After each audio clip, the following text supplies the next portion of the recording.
Antum kalau bisa mengi'rab suratul Mukminun itu nahwunya sudah lumayan mapan. Belum bagus ya, sudah lumayan mapan. Sama bisa mengi'rab suratul Mukminun. Ini suratul Mukminun. Yang bisa mengi'rab al-Mukminun. Kok Mukminun Ustaz? Mesti ini kan Mukminin, mana ya? Salah Ustaz. Jadi kan mudhaf ilaih itu Mukminin. Al-Qur'an salah no. Kendelmen sampai nyala Al-Qur'an. Suratul Mukminun ya kawan. Suratul Mukminun. I'rabnya lil hikayah. Lil hikayah itu apa Ustaz? Enggak usah dibahas. Tuh. Masuk bakas nahwu. Baik, suratul Mukminun. Jadi surat Al-Mu'minun. Makkiyah. Surat ini makkiyah, turun sebelum hijrah. Wa ayatuha, dan ayatnya mi'ah wa thamani au tis'a asyrah.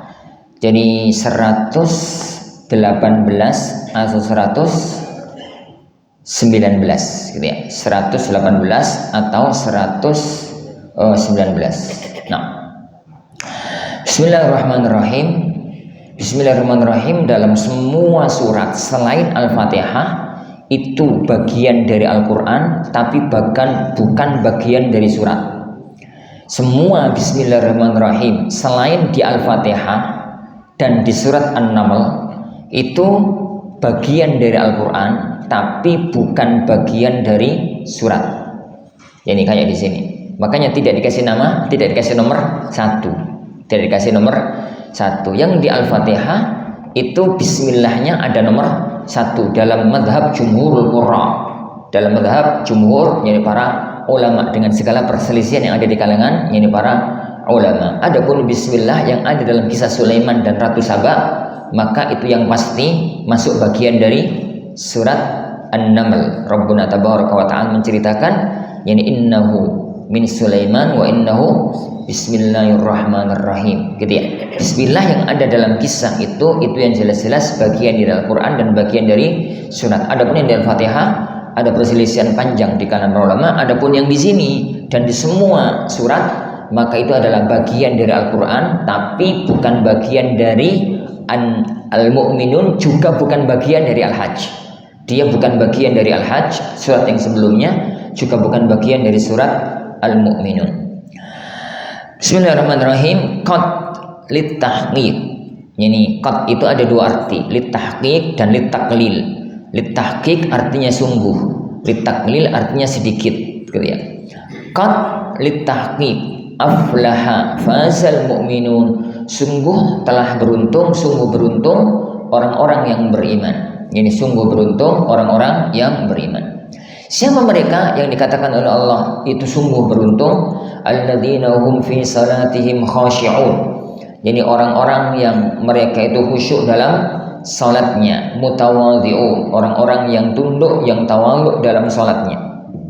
Orang-orang yang khusyuk itu adalah orang yang jiwanya menyatu dengan raganya tatkala salat. Raganya salat, jiwanya ikut salat. Tatkala lisannya mengatakan Allahu Akbar, hatinya ada perasaan Allah yang paling besar. Tatkala lisannya membaca Al-Fatihah, maka jiwanya mengikuti Al-Fatihah tersebut. Tatkala raganya sujud, maka jiwanya ikut sujud. Itu makna dari khusyuk. Jadi makna dari khusyuk, dan itu yang paling berat dalam salat. Jadi makanya Allah Subhanahu wa taala mengatakan salat itu lakabiratun illa 'alal khashiin. Salat itu adalah sangat berat kecuali bagi orang-orang yang khusyuk. Ya karena nilai salat ya kawan, nilai salat seorang hamba itu distandarkan dengan 3 sisi. Yang pertama keikhlasannya, yang kedua kesesuaiannya dengan sunnah Rasulullah SAW, sallu kama ra'aitumuni usalli, salatlah kalian sebagaimana kalian melihat aku salat. Yang ketiga adalah kekhusyuannya. 3 titik ini. Jadi yang pertama keikhlasannya, dia salat lillah atau bukan. Yang kedua, yani gerakan dan bacaannya sesuai sedekat mungkin dengan salatnya Rasulullah SAW, sallu kama ra'aitumuni usalli. Yang ketiga, nilai kekhusyuan seorang hamba tatkala salat. walladzina hum 'anil lahwi minal kalami wa ghairihi, dan mereka yakni orang-orang yang anil lahwi dari perkara lahu, allahu minal kalami wa ghairihi, perkara sia-sia ucapan maupun perbuatan, mu'ridun berpaling. Yani perbuatan atau ucapan itu ada 3 kondisi. Pertama nafi, dhar, lahun ya. Jadi ada 3 yani kondisi. Yang pertama ucapan yang manfaat dunia, manfaat akhirat. Yang kedua ucapan yang madarat dunia, madarat akhirat. Ya. Yani yang ketiga yang manfaat enggak, madarat enggak, itu lahun. Itu yang di tengah-tengah. Madarat enggak, manfaat tapi orang. Ini manfaat juga, perbuatan juga begitu. Perbuatan itu ada yang nafi, ada yang manfaat, ada yang madarat, ada yang tengah-tengah. Yani lahun. Orang ya Huan, yang mulia, orang yang baik itu orang yang melakukan pada titik pertama tok. Pada titik pertama tok, dia tidak melakukan apapun kecuali yani yang manfaat dunianya atau manfaat akhiratnya. Lah, yang level di atasnya lagi, dia itu melakukan sesuatu yang tidak madarat. Apa itu? Meninggalkan yang tidak madarat. Dia itu adalah yang pertama itu melakukan sesuatu yang manfaat tok. Ini yang tertinggi. Yang kedua ya Wan, adalah orang yang melakukan yang penting gak madarat. Berarti manfaat sama lahun, gak dosa, tapi levelnya masih di bawah yang pertama. Levelnya masih di bawah jadi yang pertama. Karena dia masih melakukan jadi manfaat, masih melakukan lahun. Loh, lahun apa semuanya itu apa tercela Ustaz? Enggak. Lahun itu kalau dilakukan jarang-jarang itu jadinya manfaat. Lahun itu ya Wan, kalau dilakukan jarang-jarang untuk menghilangkan jenuh, menghilangkan stres, menghilangkan beratnya hidup sesekali itu jadinya manfaat. Tapi nek itu jadi gaya urip guyu guyonan opo itu dosa enggak ya Wan. Tapi itu bukan orang yang mulia. Ini Allah sedang bicara tentang orang-orang yang beruntung. Orang-orang yang beruntung itu yang kapan sholat khusyuk. Orang sholat ya Wan gak khusyuk itu sah, tapi kurang mulia. Jadi yang kita bicarakan ini level atas, level fauz, level VVIP gitu ya. Yang sedang dibicarakan oleh Allah ini orang papan atas. Sholat itu nih khusyuk. Sholat nggak khusyuk kan nggak batal tuh. Itu kalau sholat ya, tengah-tengah sholat mikir utang, tengah-tengah sholat mikir apa? Sah apa nggak ya Wan? Sahnya sah. Gak sah geger ribut tentunya. Ini gak sah ya geger. Sahnya sah ya Wan. Tapi nilainya yang berkurang. Itu nilainya yang berkurang. Jadi lahu, orang itu kalau hidupnya itu penuh dengan lahu. Pokoknya yang penting lahunya nggak haram loh ya. Lahunya nggak haram. Dan itu menjadi gaya hidupnya. Karena orang tahu uang itu uripe kayak ngono. Itu tuh tercela dalam arti haram enggak, tapi apa ya? Makomnya turun. Jadi di hadapan Allah Subhanahu wa taala. Kenapa? Yang Anda katakan tadi ya, Wan. Makom orang tertinggi itu tidak melakukan kecuali manfaat. Tidak melakukan kecuali manfaat tok. Di bawahnya tidak melakukan yang mazorot. Berarti yani manfaat ya iya, lahun ya iya. Pokoknya kan enggak dosa, pokoknya kan enggak dosa. Tapi Anda perhatikan ya, Wan. Lahun itu kalau jarang-jarang itu jadinya manfaat. Sebagaimana perbuatan beliau Rasulullah SAW pernah lomba lari sama Aisyah. Rasulullah SAW kadang-kadang yang lucu gitu dan macam-macam. Itu adalah sesuatu yang berupa kebaikan. Mu'ridun, yang mereka itu berpaling. Walladzina hum lizzakati fa'ilun, dan orang-orang yang menunaikan zakat, ay mu'addun, orang-orang yang menunaikan zakat. Walladzina hum li furujihim hafizun, orang-orang yang menjaga farjinya mereka, anil haram, dari perkara yang haram, menjaga farjinya dari perkara yang haram. Illa ala azwajihim, kecuali kalau disalurkan jadi nafsu syahwatnya itu kepada istri-istri mereka, ai min zaujatihim, terhadap istri-istri yani mereka, yani terhadap yani istri-istri mereka. Au ma malakat aimanuhum, atau budak mereka, ai as-sarari, yani budak-budak mereka. Budak sekarang sudah tidak ada ya, jadi budak ini pembahasannya panjang. Ini yani hukum pernah ada di zaman beliau SAW, dan sampai beliau wafat hukum ini nggak dihapus. Hukum ini tidak dihapus, masih berlaku sampai hari kiamat nanti, masih berlaku dan akan tetap berlaku. Nih budak ono, ini budak ono ya, harus diterapkan nanti budak ono. Jadi au ma malakat, jadi aimanukum. Adapun fikih perbudakan ini fikih yang panjang sekali, tidak perlu untuk kita bahas. Tapi dipertegas ya kawan, bahwasanya fikihnya, hukumnya ini masih utuh. Hukumnya ini masih utuh. Makanya kenapa di kitab-kitab para ulama itu masalah perbudakan masih dibahas. Kenapa? Karena memang hukumnya masih ada, hanya penerapannya yang tidak ada. Fa innahum ghairu malumin, maka mereka itu tidak tercela fi ityanihinna, mendatangi wanita yang itu adalah istrinya atau budaknya. Faman ibtagha wara'a dzalika, barang siapa yang mencari pelampiasan syahwat selain itu, maksudnya itu. Faman ibtagha wara'a dzalika, barang siapa yang mencari untuk melampiaskan syahwat farjinya selain dari itu, selain dari istri dan budak gitu ya, minaz zaujati was sarari, dari istri dan budak, kal istimna biliyad, semacam istimna, semacam onani pakai tangan, semacam onani pakai tangan, pakai tangannya sendiri ya. Faulaika humul adun, maka mereka adalah orang-orang yang melampaui batas. Al mutajawizuna ila ma la yahillu lahum, yang itu mereka melampaui batas, melakukan yang tidak halal untuk mereka. Dan bukan hanya onani aja, tapi semua yang itu melampiaskan syahwat, yang itu melampiaskan syahwat, yang itu tidak pada dua yang halal ini, yaitu istri dan budaknya. Semua yang lain. Tapi disebutkan oleh Al-Imamul Mahalli ini ada kemungkinan di zaman beliau adanya hanya itu, atau ini yang kondang dilakukan oleh orang. Adapun wis bahas zina, wis bahas liwat, wis bahas sihak dan yang lainnya, maka itu jelas. Jadi maka itu sangat amat jelas. Walladzina hum li amanatihim, dan orang-orang yang terhadap amanah mereka, jama'an wa mufrada, jamak dan mufrad.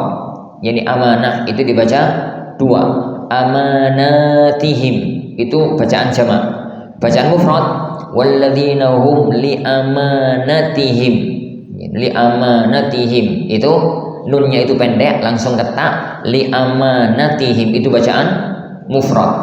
Wa ahdihim, janji mereka, fima bainahum, amanah itu sesuatu yang harus dia tunaikan kepada orang lain, itu amanah. Ahad itu perjanjian, kesepakatan antara dia dengan ini orang lain. Makanya wa ahdihim fima bainahum, dan janji kesepakatan antara mereka. Au fima bainahum wa bainallah, atau janji antara mereka dengan Allah, min salatin wa ghairiha, untuk mengerjakan salat maupun selain salat. Ra'un, mereka itu hafidun, menjaga.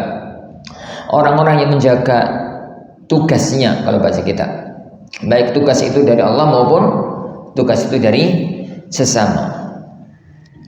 Walladzina hum ala salawatihim jam'an wa mufradan, dan orang-orang yang terhadap salatnya dibaca jamak, yakni ala salawatihim dibaca mufrad, ala salatihim.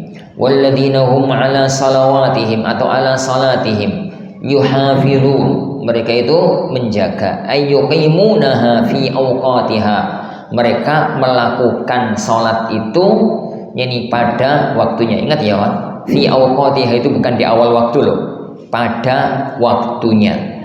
Jadi mengerjakan salat itu ada 3 kondisi. Yang pertama, mengerjakan salat pada waktunya. Yang namanya subuh itu dari terbit fajar sampai sebelum tenggelam, sampai sebelum terbit matahari, itu waktu salat subuh. Yang namanya zuhur itu dari matahari tergelincir sampai sebelum benda sampai sebelum bayangan sama dengan bendanya, itu namanya waktu salat zuhur. Ini ada orang mengerjakan sholat subuh dari tadi terbit fajar sampai sebelum terbit matahari, maka berarti dia itu masih mengerjakan sholat pada waktunya. Lah, siapa orang yang mengerjakan sholat di luar waktunya? Sholat subuh setelah terbit matahari. Setelah subuh, saat terbit matahari atau setelah terbit matahari, maka dia yang sholat di luar waktu. Adapun kalau ada orang ya kawan, sholat tidak di awal waktu, sholat di awal waktu itu perlu perincian.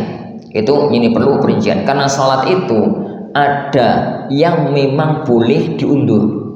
Sholat itu ada yang memang boleh, bahkan dalam sebagian kondisi dianjurkan untuk diundur. Sholat apa itu ya kawan? Sholat isya dan sholat zuhur. Sholat isya itu mau dikerjakan di awal, monggo, dikerjakan di tengah, monggo, dikerjakan di akhir, monggo. Kalau mengerjakan di akhir tidak memberatkan dan tetap berjamaah, itu yang terbaik. Syaratnya 2, tidak memberatkan umat dan tetap berjamaah, maka itu yang terbaik. Makanya Rasulullah SAW itu nih sholat isya itu nyewantai. Beliau SAW itu nih sholat isya dalam Sahih Bukhari itu ahyanan, kadang-kadang di awal waktu, kadang-kadang tengah waktu, kadang-kadang di akhir waktu. Sakobri beliau. Jadi beliau itu melihat nih jamaah aku saya didik, kamu teman-teman tuh koma, baru sampai agak lama gitu baru sholat, jadi baru sholat. Iku nih imam Rasulullah ditunggu, imam sampai tinggal. Imam sampai tinggal. Imam gak toko-toko, monggo Ustaz. Tadi imam ngono. Keren. Tapi Rasulullah kan kualat dong. Rasulullah kan enggak kawan. Suatu hari beliau salam itu pernah sahabat itu azan isya, kemudian mereka datang. Rasulullah enggak datang, enggak keluar dalam rumah. Sahabat enggak ada yang berani nyusul. Ya Rasulullah SAW nggak ada yang berani ngomati karena mereka tahu Rasulullah SAW itu ada dalam rumah, nggak sakit dan nggak safar. Ditunggu sampai jelang tengah malam, kira-kira sampai jam 10 malam. Kawe jam 7 toh, kawe jam 7 sampai jam 10 malam baru beliau itu keluar. Setelah beliau selesai sholat, para sahabat selesai sholat dengan beliau, maka beliau itu mengatakan inna nasa qad shallu wa raqadu. Jadi orang-orang itu tadi awal-awal waktu jam 7 mau sholat terus turu. Terus turu, sing wis salat di omah itu, sing salat di masjid liya itu kan bar salat terus turu. Wa antum, dan kalian itu senantiasa dalam salat selagi kalian menunggu salat. Jadi sebenarnya hukum kalian tadi itu salat 3 jam berturut-turut, kan datang jam 7 ke salat jam 10, dihitung salat 3 jam. Padahal itu padahal ya keturun nyantai gitu ya. Jadi kenapa?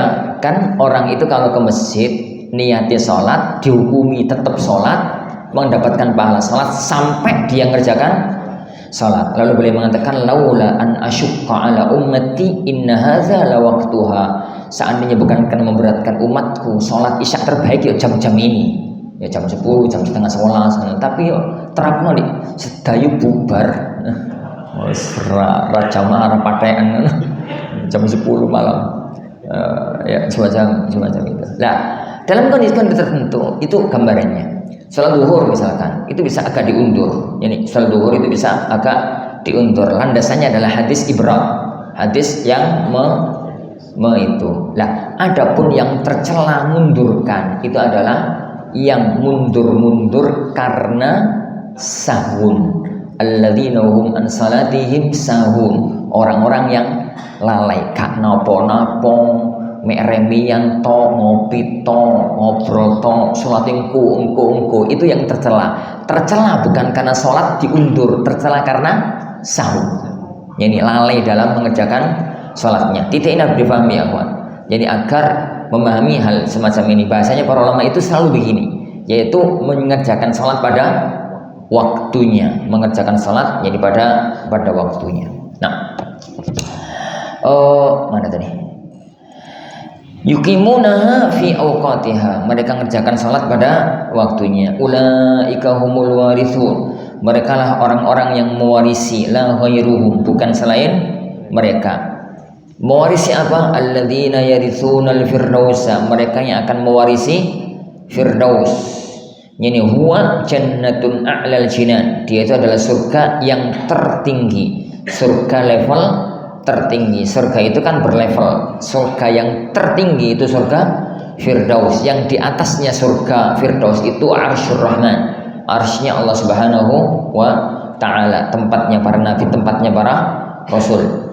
Hum fiha khalidu. Mereka kekal di surga tersebut. Fi dzalika isyaratun ilal ma'ad. Dalam ayat ini ada isyarat akan datangnya hari kebangkitan. Orang hidup itu hidup lalu mati lalu dibangkitkan kembali masuk ke dalam surga. Karena Allah Subhanahu wa taala nyebut adanya surga, maka wa yunasibuhu dzikrul mabda' ba'dahu. Maka cocok yani setelah ini disebut kisah awal penciptaan manusia. Karena barusan nyebut tentang kondisi surga dan neraka gitu ya. Maka kemudian Allah melanjutkan berbicara tentang awal penciptaan manusia. Jadi ini adalah sebagian dari sifat orang-orang yang beruntung, orang yang salatnya khusyuk, orang yang ini, orang yang ini. Yani dan kita berharap, yani kita memperjuangkan diri untuk termasuk di antara bagian dari yani orang-orang tersebut sehingga mendapatkan janji Allah, alladzina ulaika humul warithun alladzina yarithunal firdausa hum fiha yani khalidun. Fiha khalidun. Dan firdaus ini para ikhwan azani Allah wa yakum, seorang mukmin yang baik itu tidak minta kecuali firdaus. Yani idza sa'altumul jannah fas'al al firdaus ala. Apabila kalian itu minta surga, mintalah firdaus. Kenapa ya kawan? Orang itu kalau cita-citanya tinggi, maka perjuangannya juga tinggi. Meleset-meleset toh insyaallah gak terlalu jauh. Jadi Islam itu mengajarkan kepada kita untuk memiliki himmah aliyah, memiliki cita-cita yang setinggi mungkin. Jadi Allah itu mengajarkan kepada kita untuk kalau punya cita-cita itu jangan rendah. Seorang muslim itu hidupnya itu adalah mempunyai himmatun aliyah, cita-cita yang tertinggi, cita-cita yang ini termulia, yang paling atas. Karena banyak orang itu kalau cita-citanya tinggi, amal itu menjadi kuat. Orang itu ya kawan, kalau arah yang dituju itu Surabaya, maka dia nyampe bunga, dia mengatakan itu ngopo, ayo cepet semangat ya, saya sampai bunga, jauh gitu perjalanan. Tapi ini tujuannya mek sembayat nyampe bunga ku sompon nggak sampai nyampe ngewantai, sampai nyantai. Kenapa? Waktu yang Allah sediakan kita itu sama, umurnya 60-70 tahun. Kalau dia itu cita-citanya itu firdaus, dia akan berjuang semaksimal mungkin di waktu yang Allah sediakan. Tapi kalau tujuannya itu yang penting mlebu surga, ngono to ya kawan. Ku nyuwante uripe, pokoke gak kafir ngono ae. Pokoke gak kafir, masjid-masjid itu ya apa-apa jadi ustaz, masjid-masjid itu ujung-ujungnya masuk surga kok. Ruwet urip ya kawan. Masjid itu rapopo, orang-orang gak sholat bareng rapopo, orang-orang gak poso bareng rapopo. Pokoknya jadi ustad kan, meskipun suwi dia terokan ujung-ujungnya swarga. Ngerobot dengan urip ya. Jadi jangan begitu ya, bicara hidup ya. Bicara hidup itu Allah mengajarkan kepada kita hidup itu, jadi cita-citanya itu yang tertinggi. Makanya kadang-kadang ngomongi akidah Ahlussunnah, pendosa itu mesti masuk surga. Aku kadang-kadang wedi.